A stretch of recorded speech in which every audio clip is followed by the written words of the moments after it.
Hey everyone, Christian Ludemann here.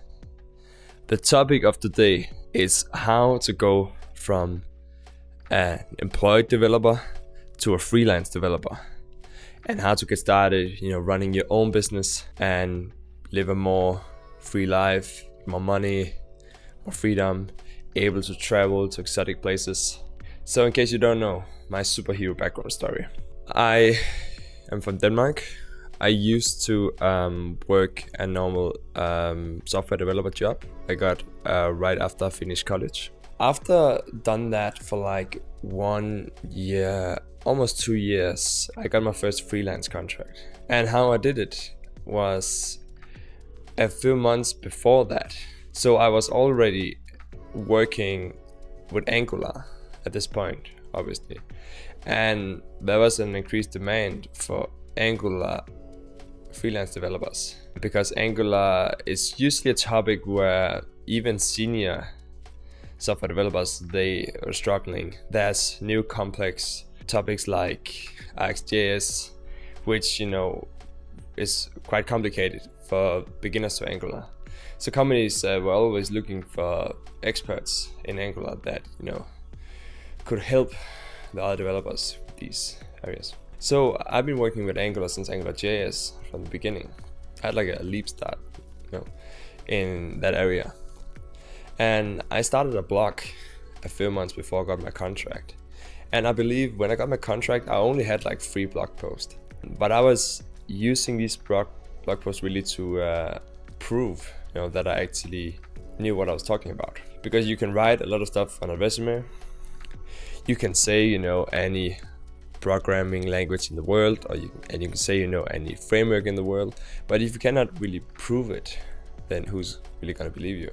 So I was linking my resume to these blog posts, and I was using them as my main credibility builder when I was trying to get my first freelance contract. I was also working with a recruiter who is more like a friend of mine. I was working with him until I could get the rate I wanted and the kind of contract I wanted that would make it worth it for me to quit my job and all the security that comes with it. I'm from Denmark. There's a lot of security you get out of having a normal employment status as an employee, rather than being an independent freelancer. So I knew if I could get this rate, then it would be worth it, and this long contract. So I signed a contract for 1 year on my first contract, which for sure was worth it. And I knew if I could just keep the contract for 6 months, I would make the same as I was making as an employee at my old job.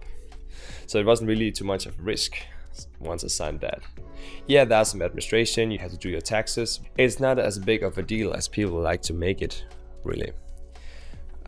You can get bookkeeping done, you can get taxes done for an insignificant amount of money compared to what you're getting in as a consultant. So it shouldn't really be a big deal. And you can even do it yourself if you have a start out.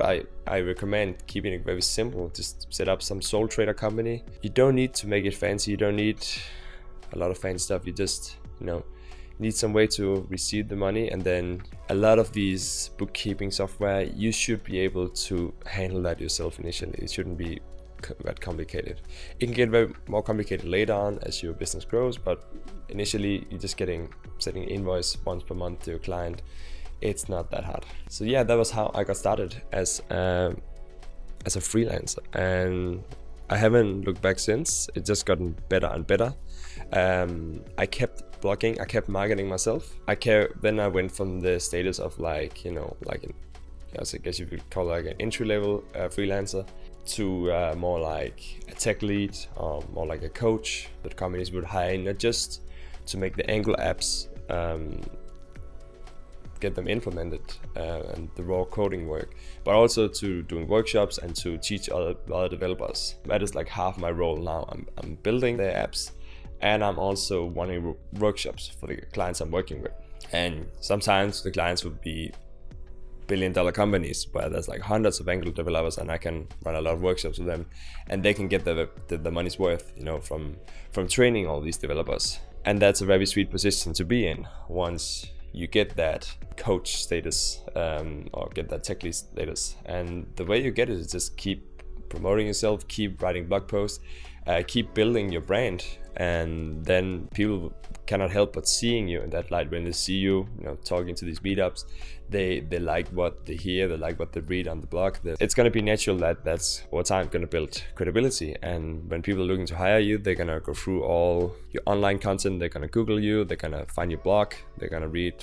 For me, I have 100 blog posts right now, and I'm doing more YouTube as well, so they can read all that stuff. They can make up their mind at that spot if they like you or not. And if they like you, then the job interview is gonna be pretty straightforward. You're probably gonna be hired, on the spot, more or less. Yeah, because they already like you. They don't need any coding test or anything like that. I haven't done that in years. I've done a coding test and I was an employee. That's not necessary at this point anymore. People can see me live code on YouTube if they want to see me coding. Yeah, if you want to go that road, I've been teaching many developers how to make that transition, and I don't think it's for everybody. But if you're hungry for getting the best career possible, and financial wise, freedom wise, maybe also like opportunity wise, because if more people know about you and you have like an online presence, then just more opportunities are going to come to you. Then I recommend you find some mentor. It can be me, it can be other people that you trust, who have already done what you're trying to do, and you work with them and ask them all the specific steps in between. I outlined the general game plan here, but I'm also teaching the marketing side in my Angular Architect Accelerator course, because I think it's very important once you delivered the results for the client using, for example, my system for Angular development, which is like an 8-week system, then you also make sure that the world knows like what you're capable of doing. Otherwise, you're gonna miss out on some opportunities. All right, that's gonna be it for this video. See you guys next time. If you like this video, make sure to give it a like and subscribe for more videos like this. And if you want to accelerate your Angular career in the fastest way possible, head over to christianludemann.com/accelerator and get started with the free workshop. See you next time.